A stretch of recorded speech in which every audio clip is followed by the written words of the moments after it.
할렐루야.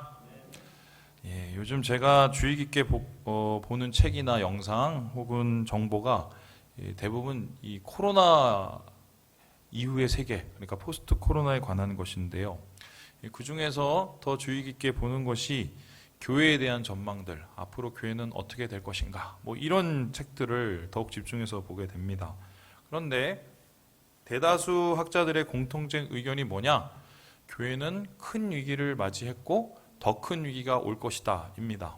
이것은 굳이 그 학자들의 입을 통해서 듣지 않아도 우리도 예상해 볼 수 있는 것이지요. 교회가 큰 위기에 처한 이유는 우리가 지금 대면하고 있는 언택트, 바로 비대면 사회 때문인데요. 우리가 믿는 기독교는 관계의 종교 아니에요. 그러니까 이 하나님과 나의 관계, 그 나와 이웃 간의 관계를 통해서 교회는 존재합니다. 교회는 그 중심에 서 있으며 일종의 하나님, 이웃, 나의 이 삼인이 만나는 관계의 플랫폼이라고 할 수 있는데요. 그런데 지금과 같은 비대면 사회에서는 그렇게 관계를 유지하고 성장시킬 수 있을까? 쉽지 않죠. 더구나 이 관계의 한 축이었던 소모임까지 이제 금지되고 있는 마당에 앞으로 어떻게 될까? 더욱 난감하기까지 합니다.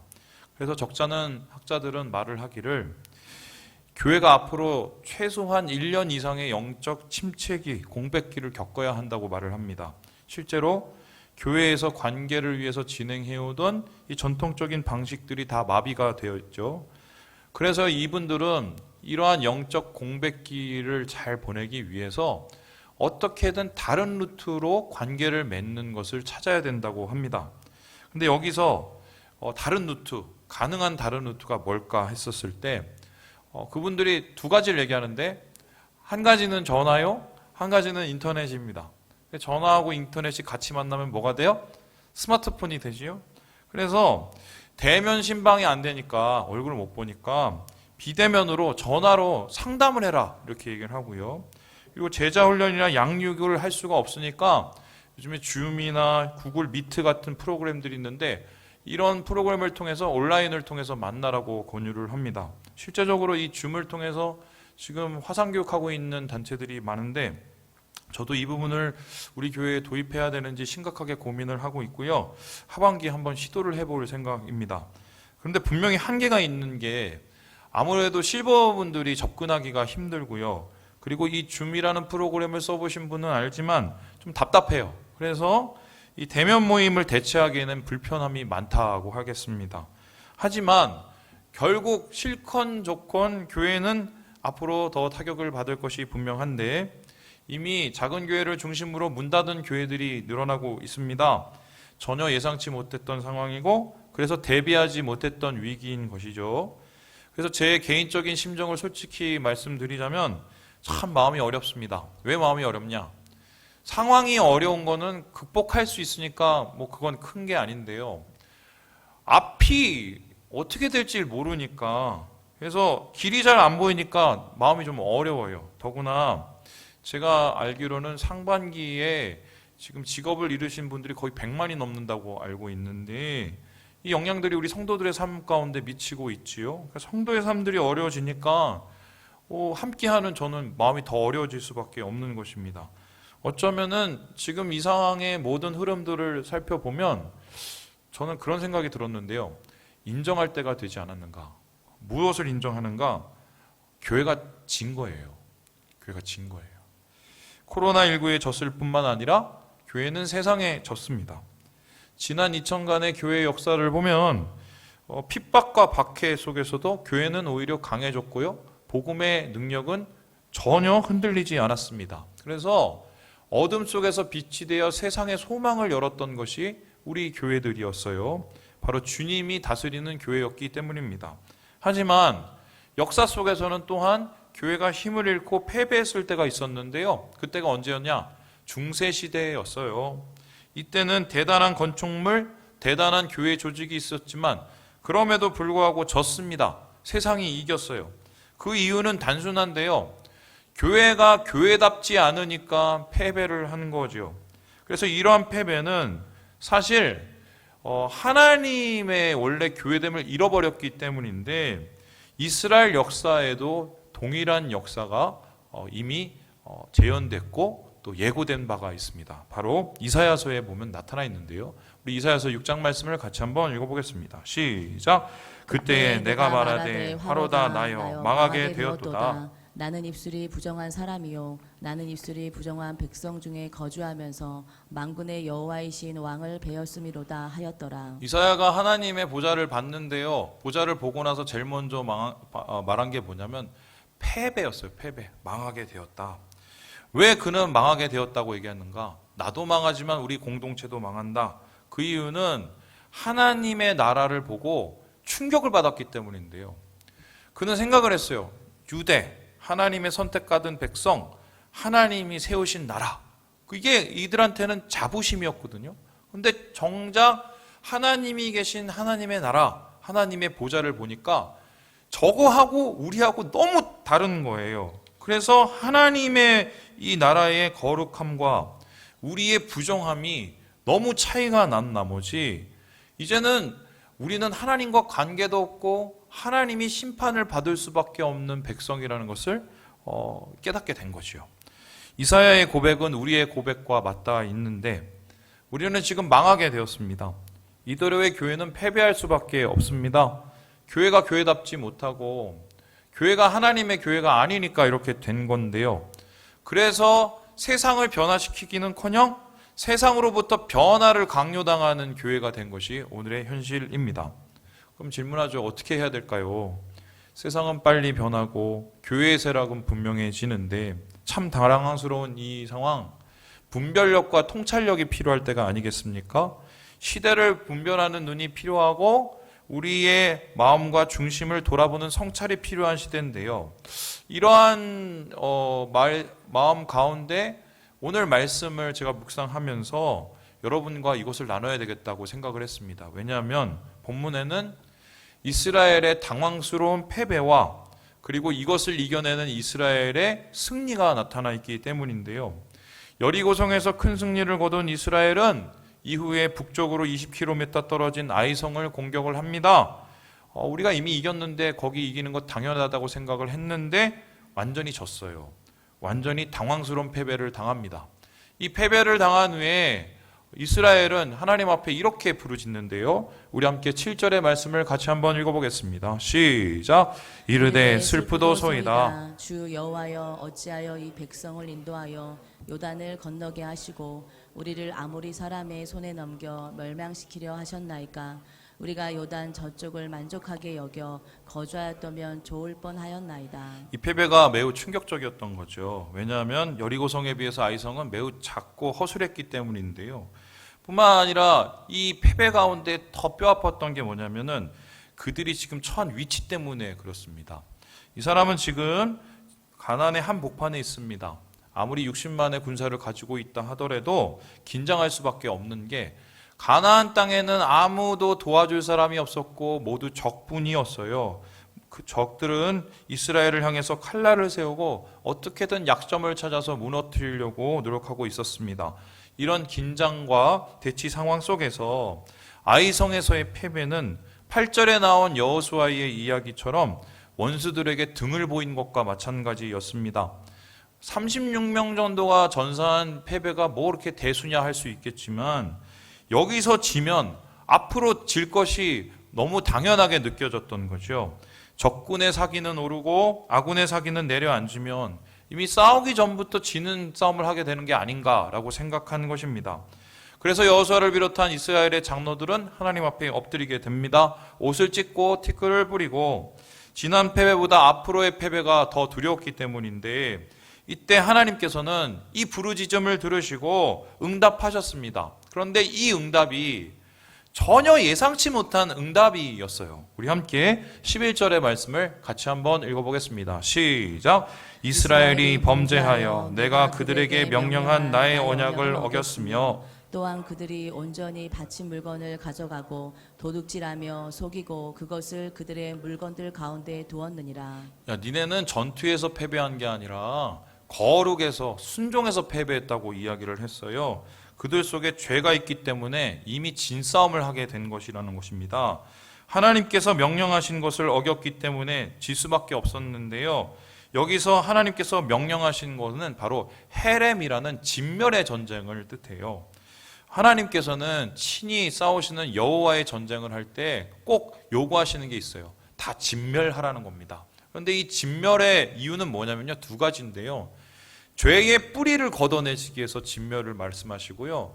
그리고 그것이 완전히 하나님의 소유가 된 것을 나타내기 위해서 진멸을 이야기를 하십니다. 그래서 하나님께서는 가나안의 첫 정복 전쟁이었던 이 여리고성 전쟁에서 헤렘, 진멸을 명하신 이유가 앞으로 니네가 여기서 싸울 싸움은 그냥 단순한 땅 따먹기가 아니라 가나안의 죄를 걷어내고 하나님의 새로운 세상을 열어가는 것이다를 가르쳐주기 위한 것이었는데요. 그래서 여리고성 전투 앞에서 백성들에게 하나님은 이렇게 말씀하셨어요. 우리 함께 6장 18절의 말씀을 읽어봅니다. 시작. 너희는 온전히 바치고 그 바친 것 중에서 어떤 것이든지 취하여 너희가 이스라엘 진영으로 바치는 것이 되게 하여 고통을 당하게 되지 아니하도록 오직 너희는 그 바친 물건에 손대지 말라. 헤렘하라는 거예요. 진멸하라는 거예요. 하지만 이 명령이 지켜졌어요? 안 지켜졌어요? 안 지켜졌어요. 유다 지파의 자손이었던 아간이라는 한 사람이 탐심으로 금과 은과 값진 옷을 몰래 빼돌렸기 때문입니다. 하나님의 것을 가로챈 것인데요. 근데 저는 이 말씀 보면서 의문이 드는 게 이런 거예요. 이스라엘의 인구가 아무리 적어도 100만이 넘었단 말이에요. 그럼 100만 명 중에 한 명이에요. 그럼 100만 명 중에 한 명이 지은 죄를 가지고 100만 명을 싸잡아서 하나님께서 패배하게 하신 게 이게 옳을 것인가? 그리고 아무리 여호수아가 똑똑하고 영적으로 민감한다 하더라도 100만 명 중에 한 명의 죄까지 어떻게 다 다스리겠어요? 이거 좀 하나님의 너무 불합리한 처사가 아닌가 생각이 되는데, 특이한 게 이 11절에서 하나님께서는 아간의 죄 때문에 니네들이 망하게 되었다라고 하지 않고 너희들의 죄, 그들의 죄 때문에 너희가 패배하였다고 말씀을 한 것입니다. 그래서요, 아간의 죄와 이스라엘의 죄를 동일시하는데요. 이 이유에 대해서 제롬 크리치 교수는 다음과 같이 말을 합니다. 우리 같이 한번 읽어보겠습니다. 시작. 아간은 하나님의 것을 도둑질했는데, 엄밀하게 말하자면 이것은 자기 멋대로 해도 된다는 자만에서 표출된 행동이며 하나님의 권위를 무시한 범죄다. 아간의 죄는 방종이라는 이스라엘의 더 큰 문제를 반영한다. 아간이 마치 자신이 그 전쟁의 전리품 가운데 얼마를 주관하는 존재인 것처럼 행세했듯이 이스라엘 역시 군사적 재치로 승리를 얻은 것처럼 행동한 것이다. 아간이 죄를 지은 것을 보면 봤어요. 그러니까 욕심을 냈어요. 가져갔어요. 그리고 숨겼어요. 그리고 이렇게 생각했어요. 이거 한다고 뭐 하나님이 알겠어? 그리고 내가 이만큼 막 싸웠으면 이거 내 거 챙기는 거지. 이렇게 생각을 한 거죠. 한마디로 이 사람은 하나님에 대한 두려움이 없었어요. 이스라엘 백성도 거의 비슷했는데요. 지금 아이성을 싸우기 전에 어떻게 했는가? 아유, 뭐 우리가 잘하면 되잖아. 뭐 이미 이겼고 또 우리 뭐 싸움 경험도 있고 그리고 저긴 작은데 뭐 되지 않겠어? 이런 식으로 생각하면서 하나님을 제외하기 시작했는데요. 이스라엘의 죄와 아간의 죄는 하나님을 두려워하지 않았다는 것에서 같습니다. 자신의 선택을 더 중요하게 생각한 나머지 경외를 잃어버리고 거룩을 상실하게 된 것이지요. 바로 이것이 이제 아이성인데요. 이 사람들은 생각을 했어요. 여기를 무조건 먼저 차지해야 돼. 하나님하고 상관없이. 왜냐하면은 여기가 가나안의 중심부이자 전략적 요충지였습니다. 그래서 또한 여기 보면 산악지대잖아요. 방어도 쉽겠죠. 그러니까 여기를 일단 확보하고 군사적인 이 진지를 구축하면 그 앞에 있는 큰데 이 베델을 정복하면 어떻게 되느냐? 가나안이 절반으로 잘려요. 그러면은 위아래를 따로따로 점령할 수 있는 좋은 이점이 있거든요. 그러면서 일종의 이 가나안식의 인천 상륙 작전을 하고자 하는 마음으로 아이성을 진출한 거예요. 그런데 하나님의 뜻을 구하지도 않았고 그냥 자기식의 생각을 가지고 정탐꾼을 보냅니다. 근데 이 정탐꾼이 돌아와서 이렇게 얘기를 하는데요. 우리 같이 한번 3절을 읽어보겠습니다. 시작. 여호수아에게로 돌아와 그에게 이르되 백성을 다 올라가게 하지 말고 2, 3천 명만 올라가서 아이를 치게 하소서. 그들은 소수이니 모든 백성을 그리로 보내어 수고롭게 하지 마소서 하므로. 이 사람들이 보기에는 여리고 상황은 잽이 안 되는 거예요. 그리고 그 당시에 기록을 보면은 아이성에서 죽은 사람이 12,000명이에요. 그럼 12,000명 중에서 싸울 수 있는 사람을 떼놓으면 아무리 많아도 3,4천이거든요. 뭐 우리 싸웠던 전투에 비해서는 아무것도 아니네. 그냥 그 정도만 가지고 싸우면 돼요. 라고 생각을 했는데 한마디로 그들의 영적 상태가 나타내는 건데요. 승리에 도취되어 버린 것입니다. 여리고성의 승리가 그들에게 독이 된 것인데 그들은 자기가 잘해서 그렇게 됐다고 생각을 했어요. 자기가 수고해서 그 땅을 차지했다고 생각을 한 거죠. 하나님의 승리, 하나님의 은혜는 다 잊어버렸던 것입니다. 그래서요, 대승을 거뒀으니 거기서도 당연히 이길지 않을까 스스로 계획을 짜고 공격을 시작했습니다. 그리고 충격적인 패배를 경험하게 된 것입니다. 하나님을 경외하지 않는 자만의 결과였던 것인데요. 지금 한국의 교회 상황도 비슷하지 않을까, 저는 그런 생각이 들었어요. 여러분, 목회자들 사이에서 은근하게 인정되면서 퍼지는 속설이 있어요. 그게 뭐냐? 교회가 부흥하는 방법, 건물이 전도한다. 들어보셨어요? 건물을 일단 잘 져놓고 길목을 좋은 데 져놓으면 그러면 사람들이 저절로 굴러 들어온다, 이렇게 생각을 해요. 그래서 실제적으로 이 말들이 말 같지 않은 말이 돼버렸는데요. 이유가 신도시에 길목 좋은데 교회를 번듯하게 빚져서 딱 세워놨더니 잘 되는 거예요. 여러분, 의정부에도 이런 것 때문에 쫓다가 좀 되게 참담해지신 분이 제가 몇 분 있는 걸로 알고 있는데, 이게 목회자들 사이에서 있는 일종의 통상적인 생각이거든요. 한국교회의 부흥은 그렇지만 여러분 아시는 것처럼 건물의 위세나 목회자가 설교자라고 능력이 많아서 된 게 아니에요. 그것은 착각이고 범죄인데, 하나님이 이 작은 나라를 거룩하게 하셔서 하나님의 은혜로 부흥케 하신 것 아니겠습니까? 말로 이 말에 우리가 아멘은 쉬운데 정말 마음으로 아멘 하시는 우리 교인이 얼마나 될까?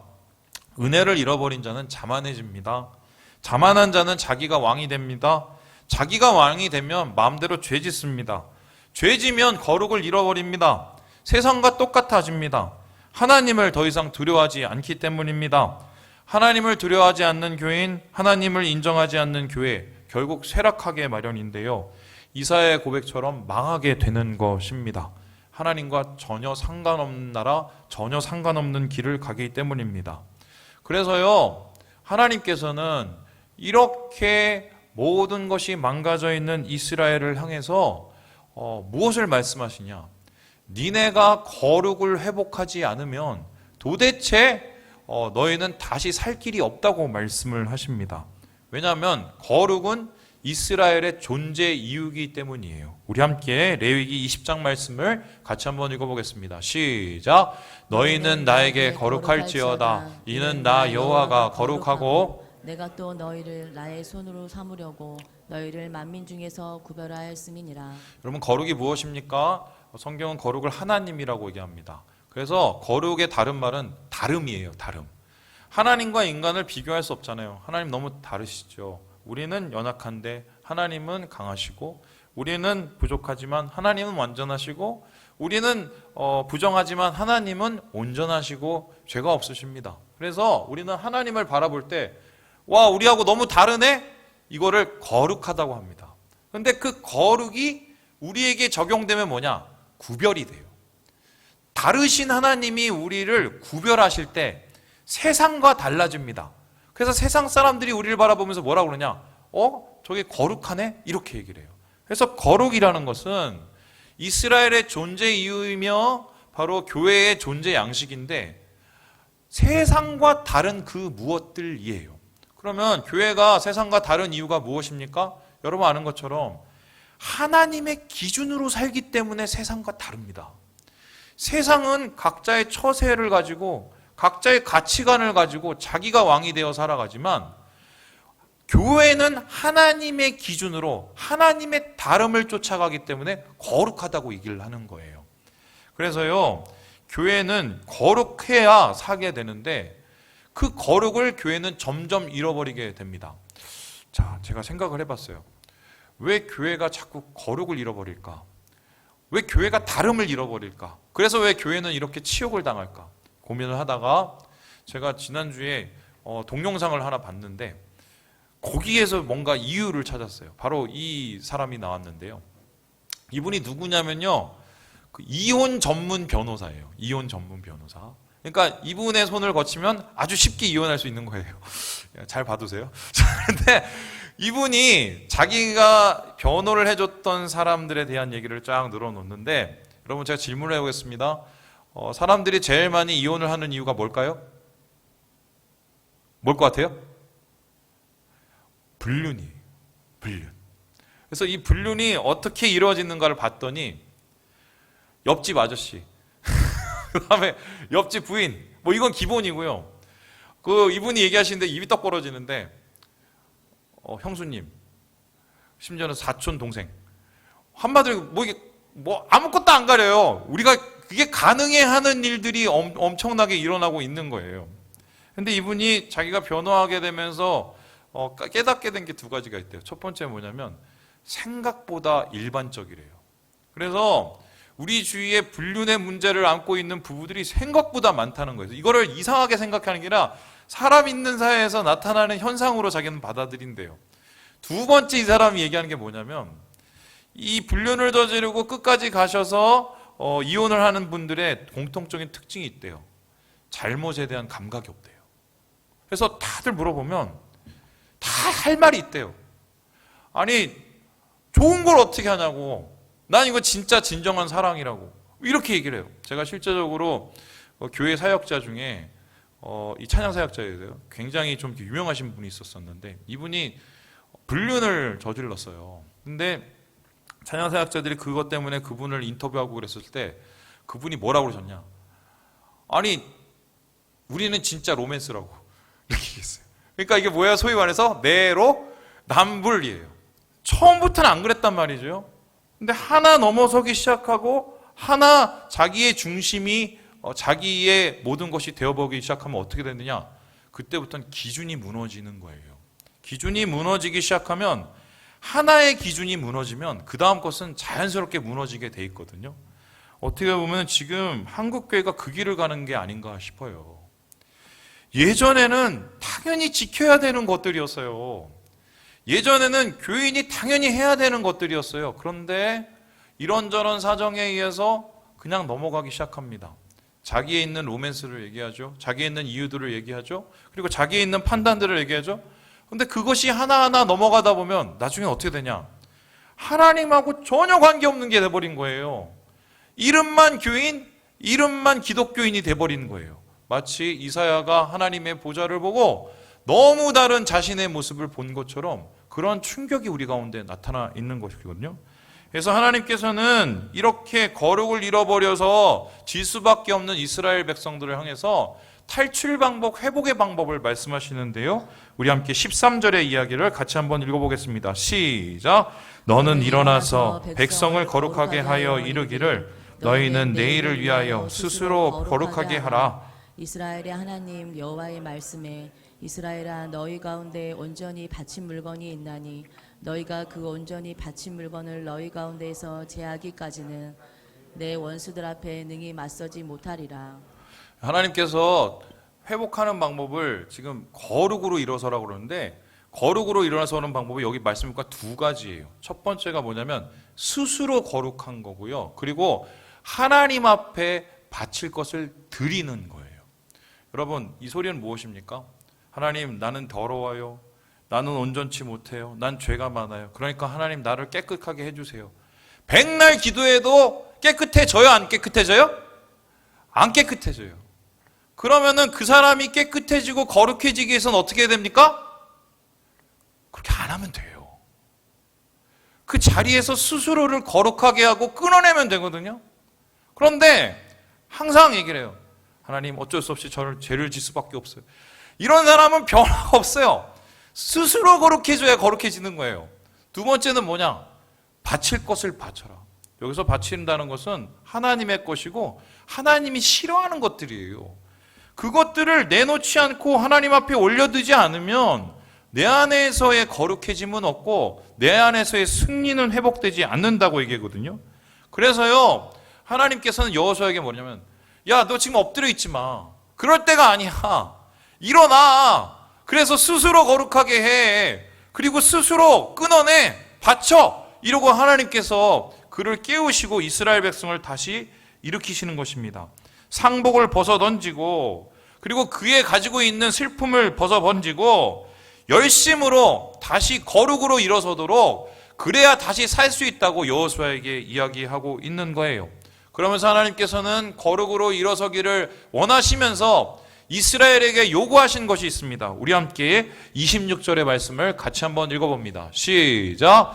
그 위에 돌무더기를 크게 쌓았더니 오늘까지 있더라. 여호와께서 그의 맹렬한 진노를 그치시니 그러므로 그곳 이름을 오늘까지 아골 골짜기라 부르더라. 아간을 곤란하게 하시고 아간과 그의 아족을 불러내시고, 그리고 거기에서 몰살시키셨어요.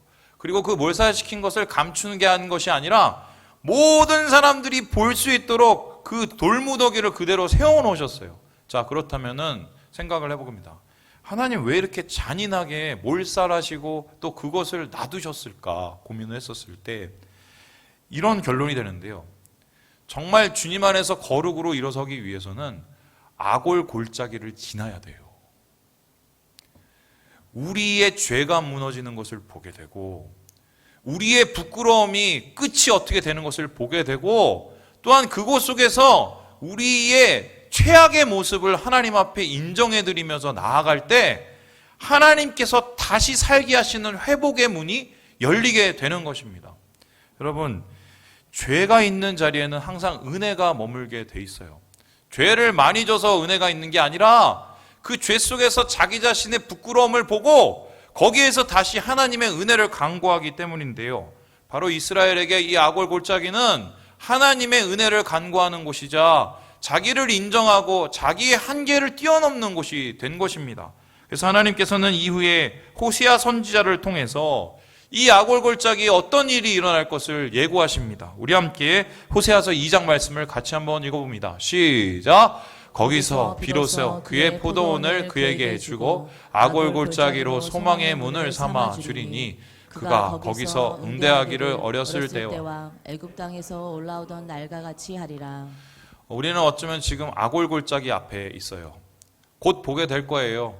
우리의 부끄러운 것이 어떻게 다 무너지는지, 우리가 의지하던 것이 어떻게 다 무너지는지, 어떻게 더 돌무더기에 파묻히는지를 보게 될 겁니다.